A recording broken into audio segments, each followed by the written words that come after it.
Illinois Governor J.B. Pritzker signed the Illinois Gun Dealer Licensing Act in January, shortly after taking office. Despite claims from the bill's sponsors that it would not impact dealers or cause any hardship, the new law has decimated gun dealers in the land of Lincoln. Illinois' new Dealer Licensing Act took effect on Wednesday, July 17th. If dealers didn't have approval from the Illinois State Police or have an application on file to become a licensed dealer, they no longer can transfer firearms to non-dealers as part of gun sales. In December 2018, Illinois had 2,436 federally licensed gun dealers. 2 days before the July 17th deadline, the Illinois State Police reported that 1,140 gun dealers had applied for their Illinois licensing. More than half of Illinois' federally licensed gun dealers had not yet applied for state licenses required by the new law.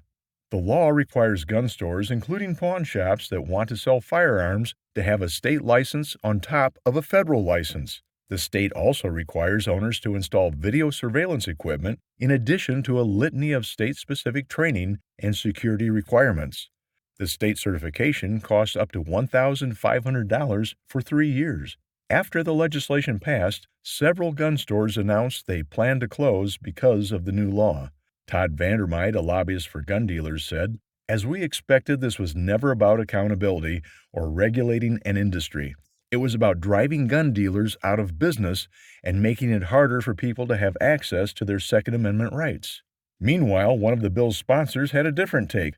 Democrat State Senator Don Harmon said, "I'm thrilled 1,100 gun dealers have applied. I think it's a real success." A group of gun dealers and the Illinois State Rifle Association brought suit against the state, arguing that the new law imposes an unfair and discriminatory financial burden on business owners. The governor's office defends the proposal on the grounds that it makes the state safer, invoking terms such as common sense. Even if the challenge should gain traction, the new governor and General Assembly would simply come into session and pass a new Gun Dealer Licensing Act. That would moot the challenge, and all those legal fees incurred fighting the existing law would go unrefunded by the state. To end on a positive note for gun owners, Senate Bill 1966, which criminalizes private firearm transfers, increases the cost and red tape for a firearms owner's ID card, did not get called for a vote in the veto session, under heavy lobbying pressure from the Illinois State Rifle Association and Second Amendment advocates.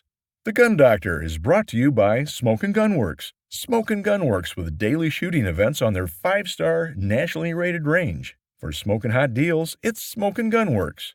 For the Gun Doctor, I'm Tim Bivens.